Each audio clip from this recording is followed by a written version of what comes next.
अभी आपने, मैं सोच रहा था जब आप कह रहे थे कि दो तीन अलग अलग डिबेट्स हुए थे 1947 में, उससे पहले, और उन्होंने हिंदुस्तान का फाउंडेशन बनाया था।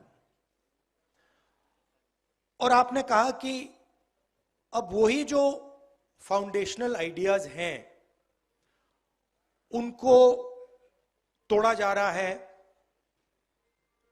परे करा जाए। कॉन्स्टिट्यूशन सिर्फ एक किताब नहीं है। कॉन्स्टिट्यूशन, अगर आप इसको थोड़ी गहराई से देखें, ये actually transfer of power document है। और ये सिर्फ एक किताब नहीं है, ये एक ट्रांसफर ऑफ पावर की प्रोसेस है जो 1947 में शुरू हुई है। अब एक बात क्लियर है, वो 1947 में भी थी, आज भी है, शायद कल भी होगी, कि अगर आप हिंदुस्तान के पॉपुलेशन को देखें, सर्वे करें, तो आपको पता लगेगा कि तकरीबन 90% पॉपुलेशन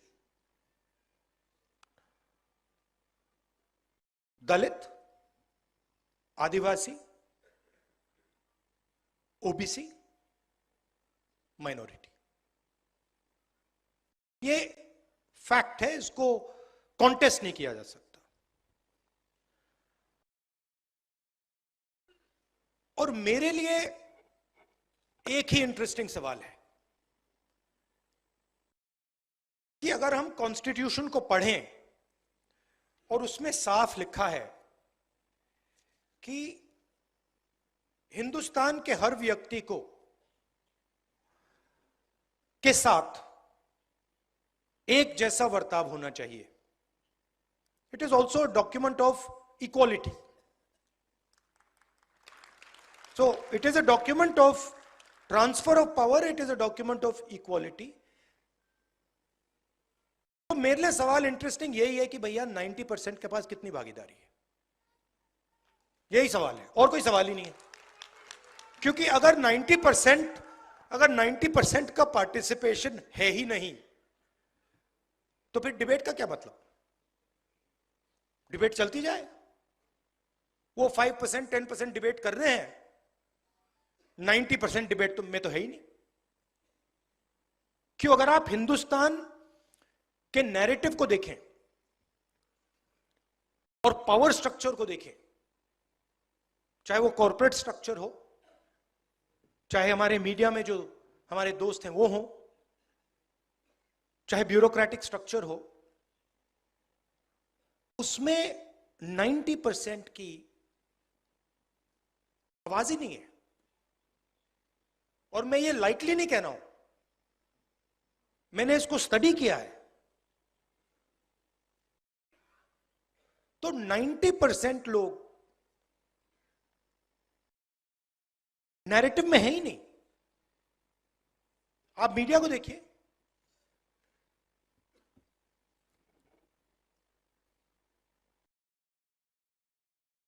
किसान के भी आपने कभी बात देखी है मीडिया में? कभी देखी आपने? बढ़ाई की देखी? मजदूर की देखी? नाई की देखी?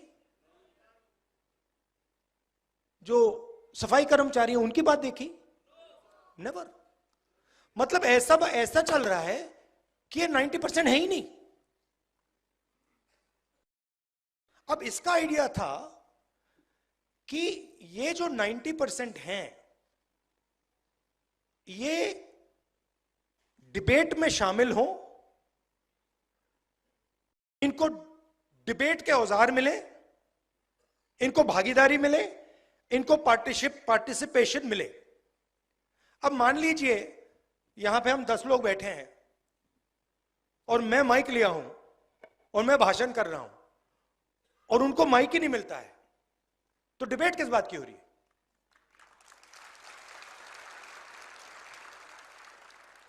तो मेरा कहना है डिबेट के लिए भागीदारी चाहिए, पॉलिटिकल पार्टिसिपेशन चाहिए। अब आप इंटरेस्टिंग चीज नोट कीजिए, 2 चीफ मिनिस्टर अरेस्ट हुए, 2 हुए। आदिवासी चीफ मिनिस्टर अभी भी अंदर है। अजीब सी बात है, इंटरेस्टिंग बात है। 2 चीफ मिनिस्टर है, मतलब 2 स्टेट्स ने इन लोगों को इलेक्ट किया है, और आदिवासी चीफ मिनिस्टर पहले जेल गया और आज तक नहीं निकला। और नेशनल मीडिया उसको भूल गए। नेशनल मीडिया सोरेन जी के बारे में बात ही नहीं करती, जैसे वो थे ही नहीं, है ही नहीं।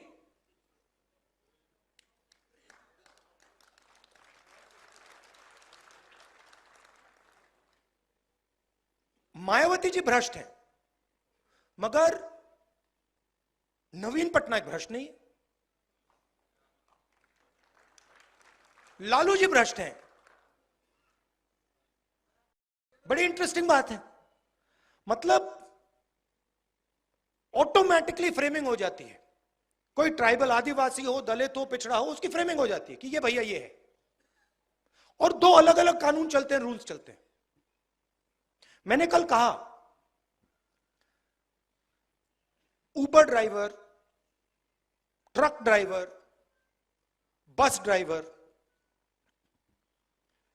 गलती से अगर एक्सीडेंट कर देते हैं, किसी को मार देते हैं, एकदम उनको पकड़ के 10 साल की जेल हो जाती है, चाबी फेंक देते हैं। पुणे में 17 साल का बच्चा शराब पी के पोर्श गाड़ी चलाता है, 2 लोगों को मार देता है, और उससे कहा जाता है कि आप ऐसे लिखिए, ऐसे लिखिए। अच्छा भाई, अगर वो ऐसे लिखेगा तो ट्रक ड्राइवर से भी ऐसे लिखाओ, बस ड्राइवर से भी ऐसे लिखाओ, टेम्पो ड्राइवर से भी ऐसे लिखाओ। तो और 2 भाषाएं चल रही हैं, 2 अलग अलग भाषा। मैं आपको उदाहरण देता हूं। एक दिन मैंने कॉन्स्टिट्यूशन क्लब में एक भाषण कर दिया, पता नहीं आपको याद है नहीं। उसमें मैंने कहा, एस्केप वेलोसिटी की बात की, याद है आपको? मैंने कहा कि देखिए, जो दलित कम्युनिटी है हिंदुस्तान में, भारत में, सॉरी गलती, भारत में, जो भारत में दलित कम्युनिटी है, ओबीसी कम्युनिटी है, ट्राइबल कम्युनिटी है, इन पर ऑटोमेटिकली दूसरा प्रेशर लगता है, मतलब शुरुआत से ही। और मैंने एस्केप वेलोसिटी का एग्जांपल दिया। इंटरेस्टिंग बात थी कि भाषण दलितों को, पिछड़ों को, आदिवासियों को बहुत अच्छा लगा, और जो हमारे मीडिया वाले मित्र हैं, हाई फ्लायर्स हैं, उन्होंने उस भाषण को रिडिक्यूल किया। और जब से मैं छोटा था, देखिए एक बात,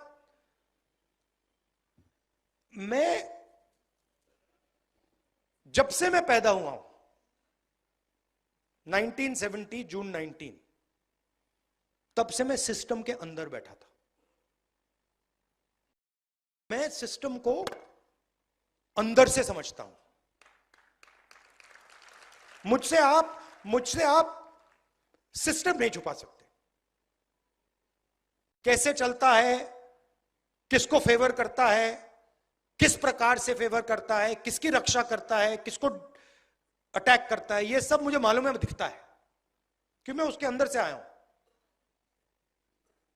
प्राइम मिनिस्टर हाउस में जब दादी प्राइम मिनिस्टर थी तब था, पापा थे, मनमोहन सिंह जी थे, तब भी मैं जाता था, तो मुझे सिस्टम अंदर से मालूम है। और मैं आपको कह रहा हूं, system is aligned against lower castes,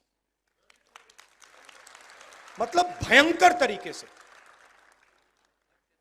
भयंकर तरीके से, हर लेवल पे। आप कॉर्पोरेट सिस्टम देख लो, मीडिया सिस्टम देख लो, ब्यूरोक्रेसी देख लो, जुडिशरी देख लो, एजुकेशन सिस्टम देख लो, मिलिट्री देख लो, जहां भी आप देखोगे 90% का पार्टिसिपेशन ही नहीं है। और आर्ग्यूमेंट बनाई जाती है, मेरिट की आर्ग्यूमेंट। अब ये कैसे हो सकता है कि 90% के पास मेरिट नहीं है? हो ही नहीं सकता। तो कोई ना कोई कमी तो सिस्टम में है। मैंने पता लगाया, सारे आंकड़े निकाल दिए मैंने। मैं एक दिन आपको दिखाऊंगा, आप मतलब चौंक जाओगे। मीडिया में senior anchors, senior influencers, media owners, senior managers, एक दलित, एक आदिवासी, एक ओबीसी नहीं है। एक नहीं है। मैंने पूरी लिस्ट निकाली, एक नहीं मिला। फिर एक मीडिया का ओनर था, जानता हूं उसको, तो मैंने उनसे कहा कि देखिए एक बात बताइए, मुझे एक बात समझ नहीं आ रही। कहते हैं क्या? मैंने कहा आप एंड में आप अपना न्यूज़पेपर बेचना चाहते हो, आप अपना प्रोडक्ट बेचना चाहते हो? कहता है हां। तो मैंने कहा मुझे ये आप समझाओ कि 90% जो लोग हैं उनकी बात आप क्यों नहीं करते हो?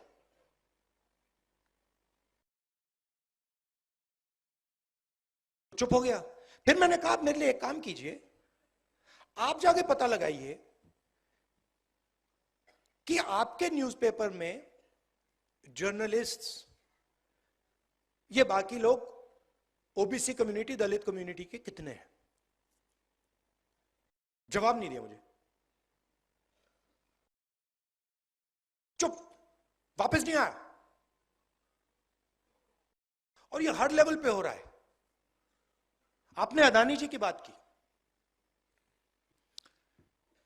फाइनेंशियल टाइम्स में एक आर्टिकल आता है, अदानी जी इंडोनेशिया से कोल खरीदते हैं, उसके प्राइस को इन्फ्लेट करते हैं, और हिंदुस्तान के जो पार कंपनीज हैं उनको वो कोयला इन्फ्लेट करके बेचते हैं। हजारों करोड़ रुपए उन्होंने ऐसे ले लिए। बिजली बिल कौन देता है? 90% देता है ना। तो पूरे का पूरे सिस्टम का यही काम है। जो 90% है उनके लिए 2-3 एवेन्यूज हैं। पहले पब्लिक सेक्टर हुआ करता था, उसको खत्म कर दिया।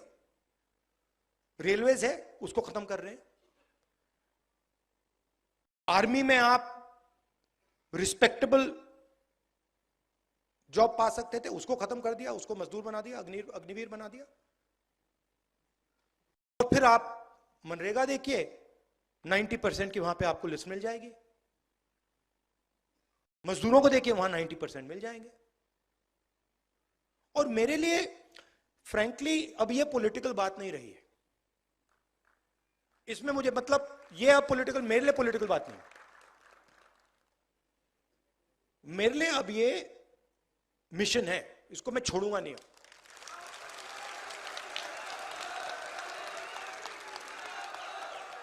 क्योंकि अगर हम भारत की बात करें, अगर हम भारत की बात करें और उसमें 90% की बात ही नहीं चल रही है, 90% को भागीदारी नहीं मिल रही है,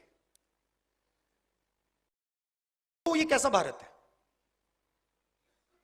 तो ये वही भारत है महाराजाओं वाला, पुराना वाला, राजा महाराजा वाला, जिसमें मतलब एक दो व्यक्ति पूरा का पूरा सब डिसीजन ले लेंगे, जिसकी जमीन हड़पनी है हड़प लेंगे, जो भी करना करेंगे, उसके खिलाफ तो हम लड़े, यही तो है वो। अब इंटरेस्टिंग बात है कि बीजेपी और आरएसएस सोच रहे हैं,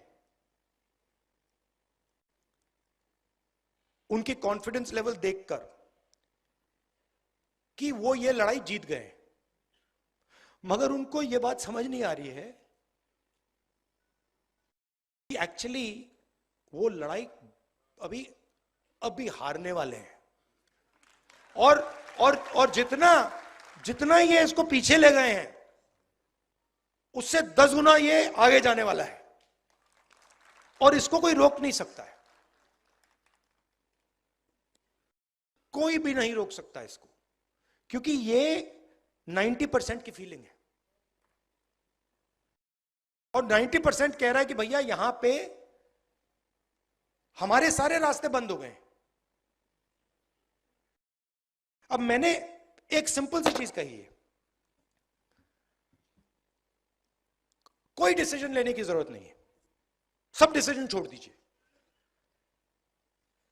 सबसे पहले डायग्नोसिस करते हैं। कॉन्स्टिट्यूशन में लिखा है कि हिंदुस्तान सबका होना चाहिए, इसमें सबकी भागीदारी होनी चाहिए, सबका रोल होना चाहिए, एजुकेशन सिस्टम में पार्टिसिपेशन सब कम्युनिटीज का होना चाहिए, मेडिकल सिस्टम में होना चाहिए, इकोनॉमिक सिस्टम में होना चाहिए, मिलिट्री सिस्टम में होना चाहिए, जुडिशियल सिस्टम में होना चाहिए, ये कहता है। और मैं ये कह रहा हूं कि ये असेस करते हैं, अब 70-80 साल हो गए, सिंपल है, 3 चीजें करनी है। सबसे पहले यह पता लगाना है किसकी कितनी आबादी है, जाति जनगणना, कि सचमुच में ओबीसी 50% है या 55 है या 60 है या 40 है, दलित 15 है या 20 है, आदिवासी कितना है, माइनॉरिटी कितना है, गरीब जनरल कास्ट कितना है, यह पता लगाना है सबसे पहले। दूसरी बात डीएनटी, दूसरी बात जो हमारी सारी की सारी संस्थाएं हैं, जुडिशरी हो, प्रेस हो, मीडिया हो, सारी की सारी संस्थाएं, उसमें हमें एक सर्वे करना है कि 90% के पास इन संस्थाओं में कितना पावर है, कितनी भागीदारी है, और इन 90% के लोग कहां हैं, किस पोजीशन पे हैं और कितने हैं।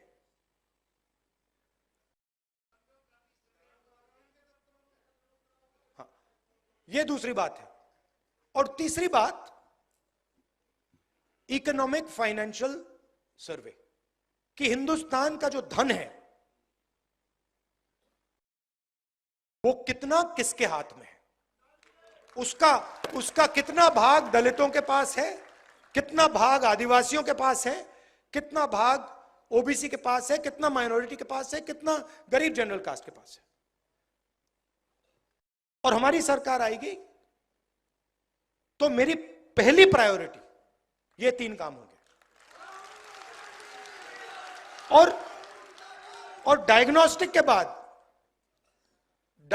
के बाद ऑटोमेटिकली सबको पता लग जाएगा कि देश की हालत क्या है, प्रगति, सच्ची प्रगति कितनी हुई है। देखिए, अगर आपने 1% लोगों को, हिंदुस्तान की प्रगति की बात होती है, अगर आपने 1% लोगों को हिंदुस्तान का 40% धन पकड़ा दिया, तो कौन सी प्रगति है? यह तो हम वापस महाराजा वाले सिस्टम में पहुंच गए। तो प्रगति के लिए सबसे जरूरी शब्द पावर शेयरिंग, भागीदारी है।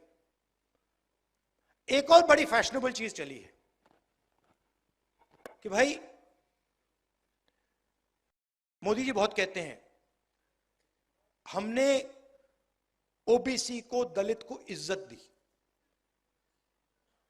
देखिए, इज्जत आप दे रहे हो, हमें इज्जत नहीं चाहिए, हमें पावर शेयरिंग चाहिए।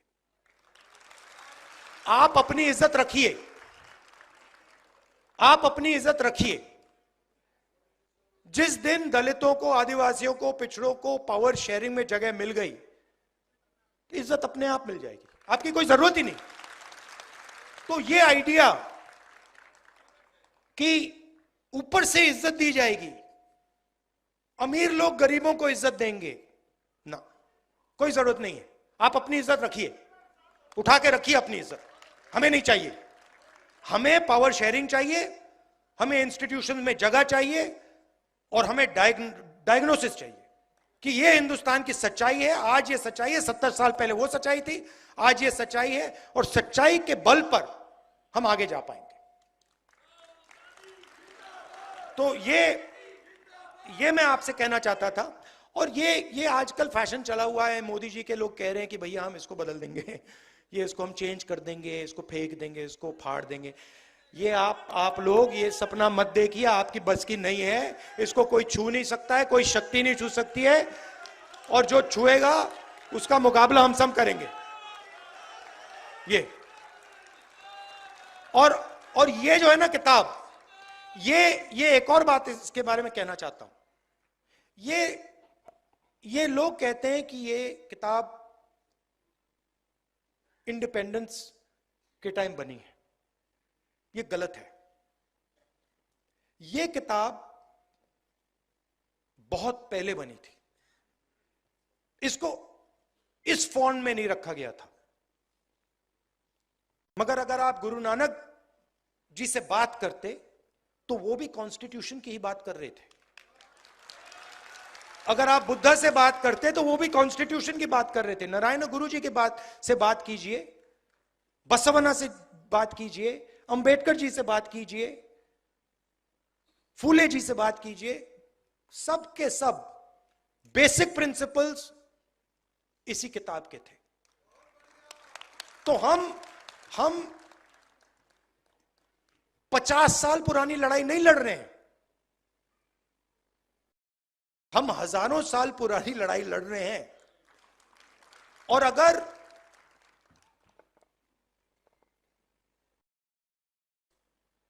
उनका एक विजन है, मोदी जी का, आरएसएस का, उनका एक विजन है। वो कहते हैं कि उनका हजारों साल पुराना विजन है, हमारा भी विजन है, और हमारा भी विजन हजारों साल पुराना है, और ये लड़ाई हजारों साल से चल रही है। तो ये मैं आपसे कहना चाहता था।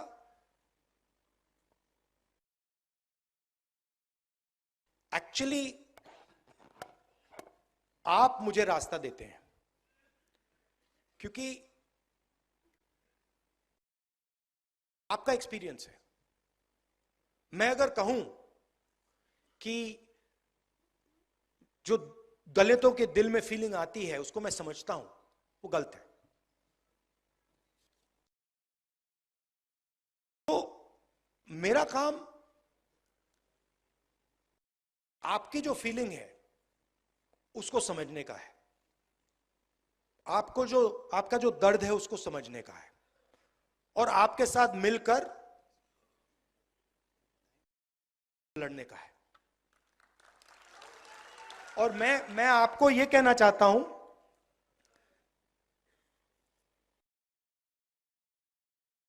कि अभी इंटरेस्टिंग टाइम शुरू हो रहा है। मैं बता रहा हूं, ये इनको बात समझ नहीं आ रही है, बट जैसे वेव ऊपर बढ़ती जाती है ना, फिर गिरती है। ये बीजेपी का अब अंत आ रहा है, ये अंत आ रहा है, ये गिरेगी अब। और हमारा काम, हम सबका काम सीरियसली एक विजन बनाने का है, अगले 10 साल का, अगले 20 साल का भारत के लिए 90% का भागीदारी का विजन बनाने का है, शांति से, प्यार से, बिना नफरत, बिना गुस्सा, कि भैया ये हमारा प्लान है, इससे हम हिंदुस्तान के ज्यादा से ज्यादा लोगों को इस भारत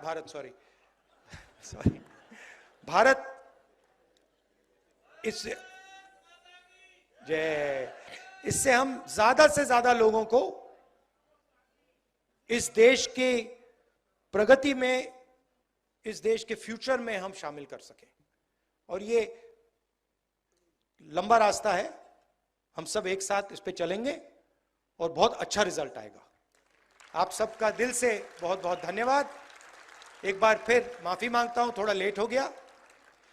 धन्यवाद, नमस्कार।